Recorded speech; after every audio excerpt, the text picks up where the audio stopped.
Hi friends, నమస్తే. నా పేరు మన్నే బాలకృష్ణ. ఈ వీడియో నచ్చితే సబ్స్క్రైబ్ చేసుకోండి మరియు మీ స్నేహితులకు, మీ బంధువులకు షేర్ చేయండి. నన్ను లైక్ చేయండి. ఇకపోతే విషయంలోకి వస్తే, యూట్యూబర్స్ కోసం ఫోన్ అనేది కంటెంట్ సృష్టించడానికి, ఎడిట్ చేయడానికి, అప్లోడ్ చేయడానికి, అలాగే సామాజిక మాధ్యమాల్లో ప్రేక్షకులతో కనెక్ట్ అవ్వడానికి ఉపయోగపడే సాధనం. ఈ ఫోన్లు అధిక పనితీరు, మంచి కెమెరా క్వాలిటీ, స్టోరేజ్ సామర్థ్యం మరియు వేగవంతమైన ప్రాసెసింగ్ వంటి లక్షణాలను కలిగి ఉండి బాగా ఉపయోగపడతాయి.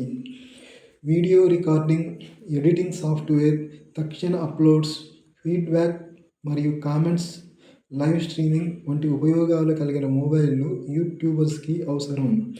అధిక క్వాలిటీ కెమెరా, కనీస స్టోరేజ్, వేగవంతమైన ప్రాసెసర్, పెద్ద బ్యాటరీ లైఫ్, సాధారణ ధర వంటి ఫీచర్లు ఉన్న మొబైల్లు యూట్యూబర్స్కి అవసరం. హార్డ్వేర్ పరిమితులు, బ్యాటరీ డ్రైన్, ఎడిటింగ్ పరిమితులు, స్టోరేజ్ సమస్యలు వంటి నష్టాలు యూట్యూబర్స్ మొబైల్స్కి ఉంటాయి. యూట్యూబర్స్ కోసం మొబైల్ అనేది కంటెంట్ సృష్టించడం ప్రారంభిస్తున్న వారికి ఉపయోగపడే సాధనం. మొదటిసారి యూట్యూబ్ ప్రయాణం ప్రారంభించడానికి ఇది చౌక, సులభమైన ఎంపిక. కానీ ప్రొఫెషనల్ లెవెల్కు చేరుకోవాలంటే ఉన్నతమైన కెమెరాలు మరియు ఎడిటింగ్ పరికరాలు అవసరం.